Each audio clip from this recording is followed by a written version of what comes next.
तुम जो खोजने निकले हो वही तुम्हें दिखाई पड़ता है। इस सत्य को खूब गहराई में पकड़ो।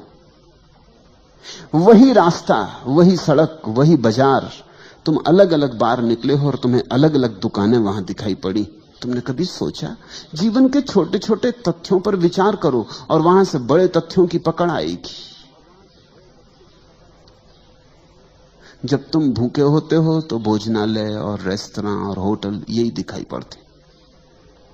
उपवास करके एक दिन जाओ बाजार में और तुम पाओगे अरे इतने रेस्तरां हैं यहां, इतनी होटलें, इतनी दुकानों पर भोजन बिक रहा है। ये तुम्हें कभी ख्याल में ना आया था। तुम भरे पेट निकले थे, ख्याल में आने का कोई कारण न था। फिर एक दिन भरे पेट जाओ, फिर वो दिखाई ना पड़ेंगे। जिसकी काम वासना पीड़ित है उसे रास्ते पर पुरुष नहीं दिखाई पड़ेंगे, स्त्रियां दिखाई पड़ेंगी। उसे पुरुष छूट ही जाएंगे, पुरुषों को वो मद्देनजर कर जाएगा। वो गुजरेंगे जरूर लेकिन उनकी कोई छाप ना बनेगी। लेकिन जिसकी काम वासना तृप्त है उसे स्त्री पुरुषों से कोई भेद नहीं पड़ेगा। और जो काम वासना के पार जा चुका है उसे तो यह भी भेद करना मुश्किल हो जाएगा कि कौन स्त्री है कौन पुरुष है। स्त्री पुरुष का भेद तुम तभी तक करते हो जब तक तुम्हारे भीतर तलाश है, तुम्हारे भीतर वासना प्रदीप्त है।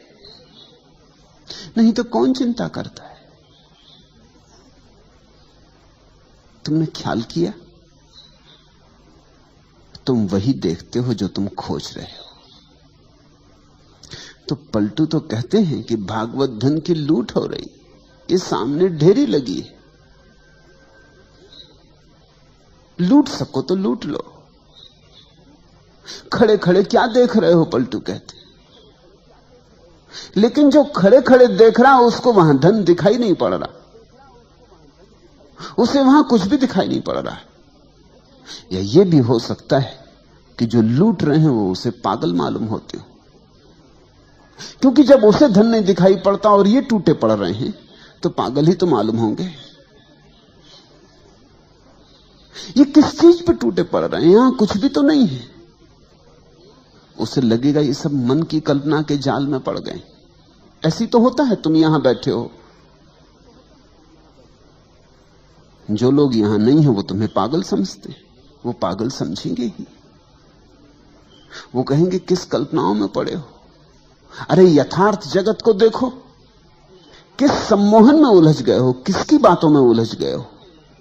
ये सब बातें हैं, इनमें मत उलझ जाना, नहीं तो घर गृहस्थी खराब हो जाएगी। बाल बच्चों को देखो, पत्नी को देखो, परिवार को देखो, अपने कर्तव्य का ध्यान रखो, यथार्थ को देखो। ये किन बातों में पड़े हो? इतना समय दुकान पर लगाओ, बाजार में लगाओ, कुछ कमाओ। कमाई हाथ में आएगी तो कुछ काम आएगी। ये धर्म चर्चा, तत्व चर्चा, ये किस काम में आएगी? इसकी रोटी बनाओगे कि कपड़े बनाओगे, किससे छप्पर बनाओगे? इससे बच्चों का पेट नहीं भरेगा और न पत्नी के लिए साड़ी खरीद सकोगे। किस झंझट में पड़ गए हो? लोग तुम्हें समझाते हैं, लोग तुम्हें कहते होंगे अभी भी लौट आओ, अभी ज्यादा नहीं गए हो, नहीं फिर पीछे लौटना मुश्किल हो जाएगा, कहीं ज्यादा मत उतर जाना है इसमें, होश हवास ना खो देना, औरों ने खो दिया है।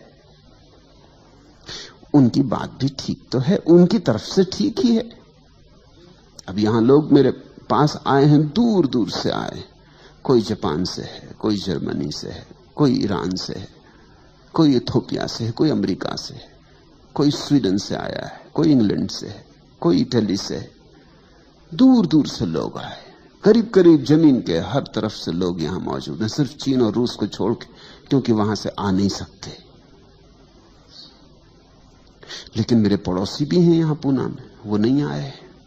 वो समझते ये सब पागल हो गए हैं, इनका दिमाग खराब हो गया है। और उनकी बात में भी सच्चाई है, उनकी तरफ से सच्चाई है। उनको यहां कुछ दिखाई नहीं पड़ता, यहां धन लुट ही नहीं रहा है। धन तो वे कमा रहे हैं, तुम तो यहां बैठे बैठे धीरे धीरे निर्धन हो जाओगे। तुम्हें लग रहा है कि तुम धन लूट रहे हो, तो एक बात समझो, धन और धन भी तो देखना पड़ता है। जिन्हें बाहर की वस्तुओं में धन दिखाई पड़ता, उन्हें भीतर की वस्तुओं में धन नहीं दिखाई पड़ता। जिन्हें भीतर की वस्तुओं में धन दिखाई पड़ जाता, उन्हें बाहर की वस्तुओं में धन नहीं दिखाई पड़ता। बुद्ध ने अपना राजमहल छोड़ा तो उनके सारथी ने, जब उन्हें छोड़ने गया जंगल में, उसने उनके पैर पकड़ लिए। सारथी ने, बूढ़ा सारथी, बचपन से बुद्ध को रथ पर घुमाया किया है, बचपन से बुद्ध को बढ़ते हुए देखा है, उसका भी बेटे जैसा लगाव है बुद्ध से। उसने बुद्ध के पैर पकड़ लिए और कहा कि ये क्या कर रहे हो, जंगल में कहां जा रहे हो, इस महल को छोड़कर, इस संगमरमरी महल को छोड़कर, उस सुंदर यशोधरा को, तुम्हारी पत्नी को छोड़कर, उस नए नए पैदा हुए बेटे राहुल को छोड़कर, अपने बूढ़े बाप को छोड़कर तुम जा कहां रहे हो? तुम बूढ़े बाप के हाथ की लकड़ी हो और ये सुंदर महल और ये सारा वैभव जंगल में मिलेगा क्या? तुम मुझसे पूछो, मुझ बूढ़े से पूछो, मैं जंगलों में खूब भटका हूं, वहां कुछ भी नहीं है। और दुनिया तो महलों की तरफ जाना चाहती। तुम्हारा दिमाग ठीक है, तुम महल से छोड़ के जा रहे हो। कौन नहीं जो राजा ना होना चाहे, और तुम राजा होना तुम्हारे हाथ में और छोड़ के जा रहे हो। वो बूढ़ा रोने लगा। उसकी बात भी तो ठीक है, उस बूढ़े को जंगलों में कुछ भी नहीं दिखाई पड़ता, उसे सब महल में दिखाई पड़ता है। गरीब आदमी का धन महल में मालूम होता है। ये तो कभी किसी अमीर को समझ में आता है कि महल में कुछ भी नहीं। ये तो किसी अमीर के अनुभव में बात उतरती कि यहां कुछ भी नहीं, क्योंकि देख लिया, कुछ पाया नहीं। शोरगुल तो बहुत है, सार बिल्कुल नहीं। बुद्ध हंसने लगे। उन्होंने कहा, तू तेरी तरफ से ठीक कहता है, लेकिन मेरी तरफ से वहां कुछ भी नहीं। वहां से मैं देख के आ रहा हूं। तू तो बाहर बाहर था बूढ़े, तू तो सारथी ही था। मैं भीतर रह के आ रहा हूं, वहां कुछ भी नहीं। और जिन्हें तू महल कहता है, सुंदर आलीशान वैभव से भरे संगमरमर के, उन्हें मैं केवल लपटों में जलता हुआ देख रहा हूं। मुझे जल्दी दूर निकल जाने दे, इसके पहले कि वो मुझे भी खाक कर दें, क्योंकि वो बहुतों को खाक कर चुके। मेरे पिता के पिता और उनके पिता और उनके पिता, वो सब वहीं खाक हो गए। मुझे भाग जाने दे, वहां लपटें उठ रही। वो बूढ़ा देखता है महल की तरफ, वहां कोई लपटें नहीं। ये बड़ी दृष्टियों का भेद है। और बुद्ध ने जो कहा था ठीक ही कहा था, क्योंकि जंगल में ही मिला। जो धन था, परम धन था, वो एक दिन बैठकर जंगल में ही मिला। वो 6 साल की अथक खोज के बाद एक दिन निरंजना नदी के तट पर बट वृक्ष की छाया में बैठे हुए वो धन बरसा। तो एक अदृश्य धन है, तभी तक अदृश्य है जब तक तुम्हारी आंखें बाहर से उलझी। उसी दिन दृश्य हो जाएगा जिस दिन तुम्हारी आंखें बाहर से मुक्त हो गई। दृष्टि की क्रांति चाहिए। तुम पूछते हो, पलटू कहते भागवत धन की लूट हो रही, और जो चाहे सो ले। ठीक कहते हैं, 100% ठीक कहते हैं। बस चाहना ही पर्याप्त है लेने के लिए। जो चाहे सो ले, कोई रोक नहीं रहा है। समाधि का धन ऐसा है कि उसे कोई भी रोक नहीं रहा है, तुम्हें कोई बाधा नहीं डाल रहा है। मगर बड़ा मजा है, जिस धन पर बड़ी बाधाएं हैं, जो तुम्हें मिलना एकदम आसान नहीं, उस पर तुम टूटे पड़ रहे हो। और जो मिल भी गया अगर, तो भी कुछ मिलेगा नहीं, उस पर तुम टूटे पड़ रहे हो, उस पर लूट मची।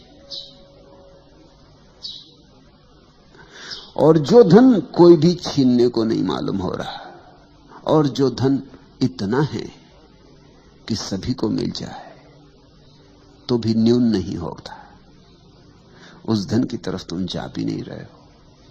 तुम सब भागे जा रहे हो बाहर की तरफ। और तुम्हारा धन तुम्हारे भीतर है। तुम्हारा धन तुम हो।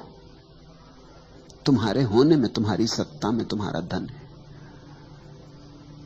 तुम्हारे शून्य में, तुम्हारे मौन में तुम्हारा धन है।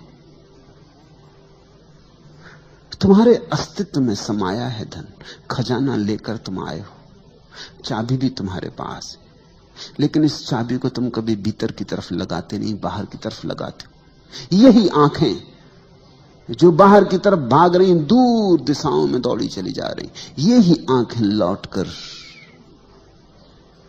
अपने धन को खोज लेती। यही हाथ जो और सारे संसार को पकड़ते फिर रहे हैं, इन्हीं हाथों में छिपी ऊर्जा भीतर की तरफ लौट के परम धन को संभाल लेती। लेकिन कोई रोकता नहीं, फिर भी तुम उसके प्यासे नहीं हो। तुम अभी संसार से थके नहीं हो। तुम्हें लगता है यहां शायद हो, आज नहीं मिला कल मिले।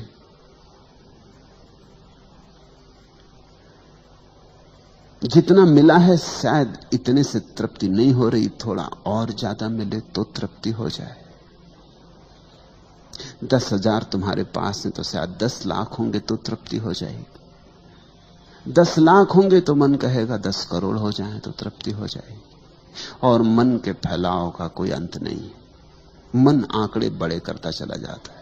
तुम जहां रहोगे वहीं से मन के आंकड़े बाहर और भविष्य की तरफ विस्तीर्ण हो जाएंगे। मन क्षितिज की तरफ फैलता चला जाता है।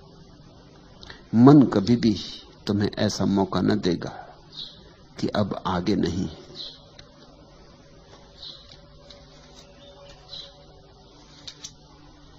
मर गया होता कभी का आपदाओं की कठिन मार से, यदि नहीं आशा श्रवण में नित्य यह संदेश देती प्यार से।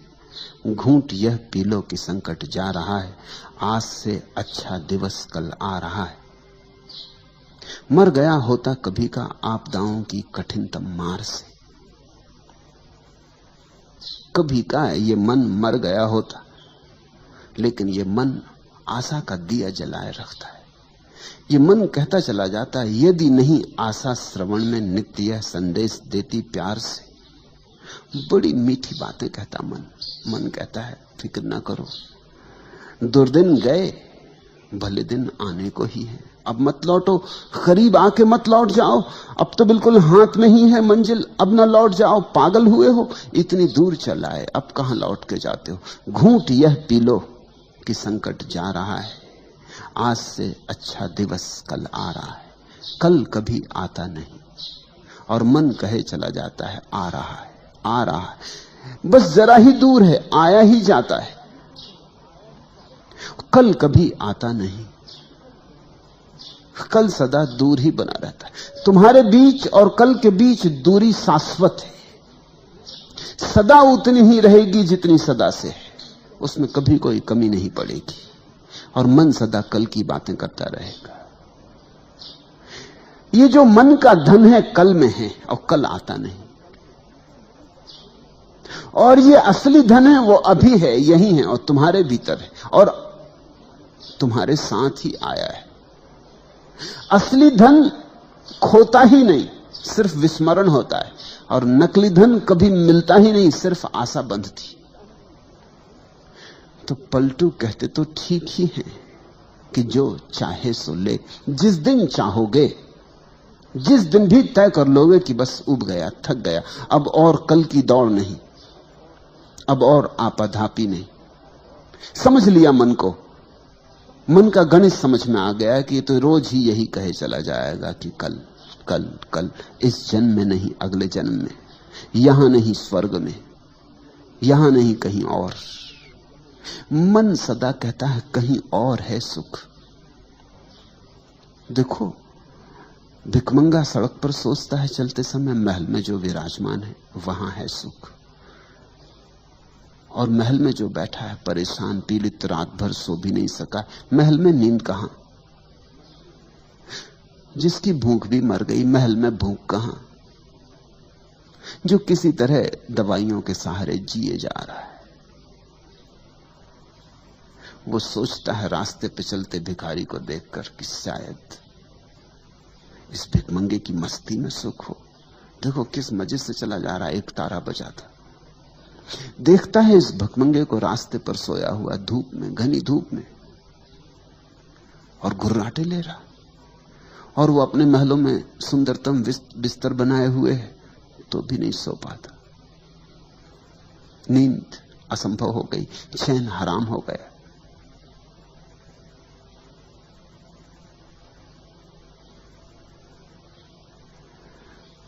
भिखमंगे को देखकर उसकी चाल को देखकर, उसकी मस्ती को देखकर, उसके निर्द्वंद भाव को देखकर अमीर को लगता है शायद सब छोड़ देने में सुख है। तुम भी ऐसा सोचते हो, इसलिए मैं तुमसे कह रहा हूं सोचना। तुम सदा ऐसा सोचते हो कोई और सुख पा रहा। शहर में रहने वाला सोचता गांव में रहने वाले लोग बड़े सुखी। गांव वाले से तो पूछो कभी। गांव वाला लाख कोशिश कर रहा है कि कैसे शहर पहुंच जाए। बंबईया सोचता है कि कैसे गांव पहुंच जाए, गांव वाला सोचता है कैसे बंबईया हो जाए। गांव वाले की एक ही आशा लगी, कभी बंबई पहुंच जाए। और बंबई वाला सोचता रहता है, कविताएं भी पढ़ता है। वो बंबई ही लिखते हैं, वो कविताएं भी बंबई में रहने वाले लोग लिखते हैं, गांव के सौंदर्य की, गांव की प्रकृति की, गांव के निसर्ग की। गांव वहां जाते नहीं वो। कौन रोक रहा है तुम्हें गांव जाने से? मैं दिल्ली में था और एक हिंदी के बड़े कवि मुझे मिलने आए। उन्होंने एक कविता सुनाई, गांव की बड़ी प्रशंसा। मैंने उनसे पूछा कविता तो ठीक है, मगर एक सवाल पूछूं, नाराज तो ना होंगे? उन्होंने कहा कि नहीं। वो सोचे कि शायद मैं कविता के संबंध में कुछ पूछ रहा हूं। मैंने कहा तुम्हें रोकता कौन? दिल्ली में तुमसे कह कौन रहा कि तुम रहो?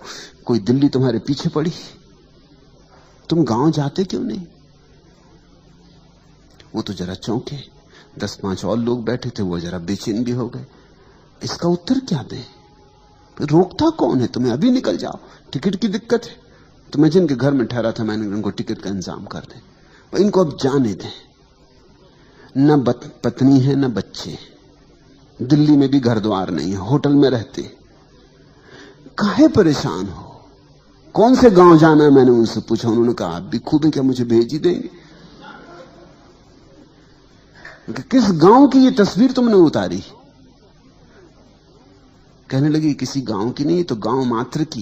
मैंने कहा फिर भी तो कोई गांव ये कहीं है जमीन पर, वहां तुम्हें भेज दें और तुम दोबारा लौट के दिल्ली मत आना। उन्होंने कहा कि ये तो कविता है, आप भी इसको बड़ी गंभीरता से ले रहे हैं। मैं तो समझा कि इतनी तुमने मेहनत की है, रात देर तक जगे होगे, कविता लिखी है, जोड़ तोड़ किया, शब्द बनाए, तो कुछ मतलब की होगी। कौन रोकता है? लेकिन ये गांव जाते नहीं। ये गांव से ही आए और इनको भली भांति पता है कि गांव का सौंदर्य कैसा है। अभी बरसा के दिन है तो कीचड़ ही कबाड़ है वहां, और मच्छर है और खटमल है और 1000 तरह की बीमारियां हैं और भुखमरी है, और ये सब प्रकृति और सौंदर्य, ये सब बकवास शहर में बैठे आदमी को सूझ रही। लेकिन तुम जहां नहीं हो वहां सौंदर्य दिखाई पड़ता है, वहां घट रही है असली बात। तुम जहां हो कुछ परमात्मा ऐसा नाराज है कि वहीं भर नहीं घटती और सब जगह घटती।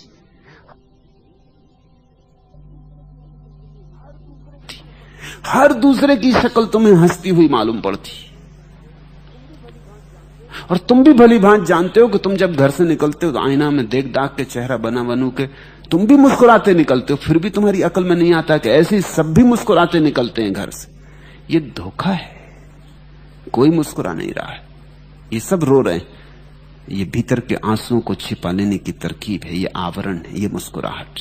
क्योंकि रोना जरा अभद्र होगा, और कौन अपनी बेइज्जती कर पाए? रास्ते पे खड़े होकर रोना, कौन अपनी दीनता दिखाए? शर्मा रहे हैं अपने रोने से तो मुस्कुराहट पोत कर निकले। छुपा ली हैं झुर्रियां जीवन की, पाउडर में लाली में लगा के किसी तरह छुपा लिए हैं अपने आंखों के अंधेरे, सुरमा काजल में किसी तरह बंधन के बाहर आ गए। इनको देख के दूसरे मोहेंगे और सोचेंगे गजब, तो ये आदमी ने पा लिया मालूम होता, ये आदमी ऐसी मस्ती से चला जा रहा। इससे तो पूछो, इसके भीतर तो झांको। और इसके भीतर झांकने की कोई जरूरत नहीं, तुम अपने भीतर झांको, तुम भी तो यही कर रहे हो। हम दूसरे को धोखा देते हैं और इस कारण सारी दुनिया हमें धोखा दे रही। तुम जो कर रहे हो वही दूसरे लोग भी कर रहे हैं। कोई यहां सुखी नहीं है, क्योंकि सुख तो भीतर जाने से मिलता है। यहां कोई भीतर जाता नहीं मालूम पड़ता। सबकी जीवन ऊर्जा बाहर बही जा रही, धन में, पद में, प्रतिष्ठा में। दिल्ली चलो, सभी दिल्ली जा रहे हैं। किसी तरह चलो दिल्ली के करीब ही पहुंच जाओ, ना पहुंचे दिल्ली भी तो कहीं तो रास्ते में करीब पहुंच गए। जितने करीब पहुंच गए उतना ही सुख मिल जाएगा। अपने भीतर आने से कोई सुख को उपलब्ध होता है, तब चेहरों पर मुस्कुराहट पोतनी नहीं पड़ती, तब एक दीप्ति होती, सहज भीतर से उठती, तब एक शांति होती जिसके लिए कोई आयोजन नहीं करना होता। जागो तो रहती है, सो जाओ तो रहती, उठो तो रहती है, बैठो तो रहती है, बोलो तो, चुप रहो तो, तब एक आनंद की लहर 24 घंटे बनी रहती, जिसको पलटू ने का आठों पहर तूरा बजता है। वो बजता ही रहता है भीतर का संगीत, उसे बजाना थोड़ी पड़ता है, वो बज ही रहा है। तुम्हारे भीतर इस क्षण भी बज रहा है। लूट सके तो लूट, मगर लूटने में बाधा क्या है? कोई बाधा नहीं, सिवाय इसके कि तुम भीतर जाते नहीं, तुम बाहर भागे जा रहे हो। तुम अपने से कोसों दूर खड़े हो, तुम अपने से ऐसे भागे हो जैसे कोई अपने दुश्मन से भाग गया हो, तुम अपने से ऐसे भागे हो जैसे कोई मौत से भाग गया हो। तुम अपने पास ही नहीं आते, तुम दूर दूर चक्कर मार रहे हो, तुम चांद तारों पे घूम रहे हो, लेकिन कभी घर नहीं लौटते।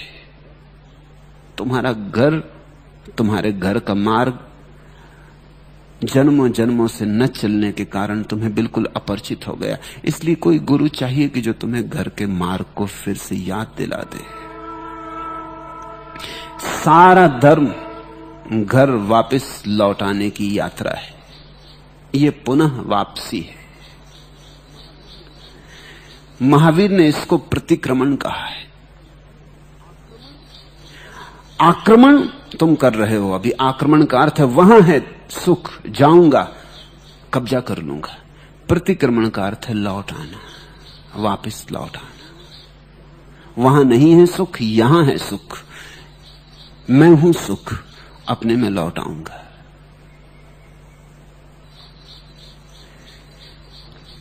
पलटू कहते हैं इतनी ही बर जरूरत है कि तुम चाहो।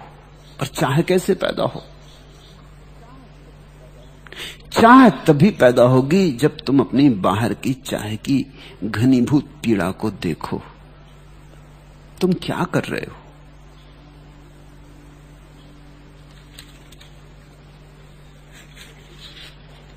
जैसे ही बाहर की असलियत तुम्हें दिखाई पड़ने लगेगी, और कोई कारण नहीं है कि क्यों दिखाई ना पड़े। तुम देखना नहीं चाहते, देखते नहीं, देखने से बचते हो। प्रत्येक अनिश्चय से कुछ नष्ट होता हूं, प्रत्येक निषेध से कुछ खाली, प्रत्येक नए परिचय के बाद दूना अपरिचित, प्रत्येक इच्छा के बाद नई तरह से पीड़ित। हर अनिर्दिष्ट चरण निर्दिष्ट के समीपतर पड़ता है। हर आसक्ति के बाद मन उदासियों से घिरता है। जागो और जरा देखो, हर अनुरक्ति मुझे कुछ इस तरह बिता जाती है मानो फिर जीने के लिए कोई भविष्य नहीं बचता है। कितनी बार तुमने वे ही सुख जाने जिनको तुम अभी भी चाहने की आकांक्षा से भरे हो, फिर मिला क्या? थोड़ा परखो, थोड़ा कसो। एक स्त्री के, सुंदर स्त्री के प्रेम में पड़ गए थे कि सुंदर पुरुष के प्रेम में पड़ गए, फिर मिल गई सुंदर स्त्री, फिर क्या हुआ? एक बार लौटकर देखो, विश्लेषण करो, फिर हुआ क्या? कहां खो गया सौंदर्य, कहां खो गई सुंदर स्त्री, कहां खो गया प्रेम? हाथ में राख रह गई, अंगार भी तो नहीं। और अब फिर तुम योजना बना रहे हो। मुल्ला नसरुद्दीन की पत्नी मर गई तो उसके एक मित्र ने 3-4 दिन बाद पूछा कि मुल्ला, बहुत दुखी मालूम पड़ते हो, तुम्हारे दुख को देख के तो ऐसा लगता है कि अब तुम दोबारा विवाह नहीं करोगे। मुल्ला ने कहा, क्षमा करें, मेरे जीवन भर का अनुभव यह है कि अनुभव पर सदा आशा की विजय हो जाती। अनुभव पर आशा की विजय। मित्र ठीक ही कह रहा था, लेकिन मुल्ला जीवन का एक गहरा अनुभव बता रहा। वो कह रहा अनुभव पे आशा की विजय हो जाती। इस पत्नी के साथ सिवाय दुख के और कुछ भी नहीं जाना। तुम भी जानते, मैं भी जानता, लेकिन पता नहीं किसी दूसरी स्त्री के साथ सुख मिलना बदा हो। अनुभव पर आशा की विजय। और ऐसा भी नहीं है कि एकाध बार ऐसा हुआ हो, हर बार ऐसा हुआ। तुम अनुरक्त थे एक भवन में, एक मकान के खरीद लेने में, फिर तुमने बड़ी मेहनत की, वर्षों श्रम उठाया, धन कमाया, चोरी चपाटी की, बेईमानी की, धोखाधड़ी की, सब जालसाजियां की, किसी तरह उस मकान को पाने में समर्थ हो गए। फिर क्या हुआ? मिला सुख, पहुंचे किसी आनंद में, कोई मग्नता बरसी, कोई फूल खिले, फिर खाली के खाली, फिर राख के राख, फिर सोचने लगे कि कोई दूसरा मकान। ऐसे तुम जीवन के हर अनुभव से गुजरे हो, बहुत बार गुजरे हो, लेकिन तुम अनुभव से सीखते नहीं। अनुभव पर आशा की विजय हो जाती है। अगर अनुभव से सीखो तो तुम्हें दिखाई पड़ेगा, प्रत्येक अनिश्चय से कुछ नष्ट होता हूं, प्रत्येक निषेध से कुछ खाली, प्रत्येक नए परिचय के बाद दूना अपरिचित।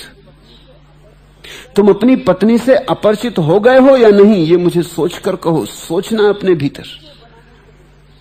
परिचय बनाने चले थे, सोचा था कि विवाह करके इससे परिचित हो जाएंगे, मगर परिचय हुआ। 30-30 साल तक लोग पति पत्नी की तरह रहे हैं और अपरिचित।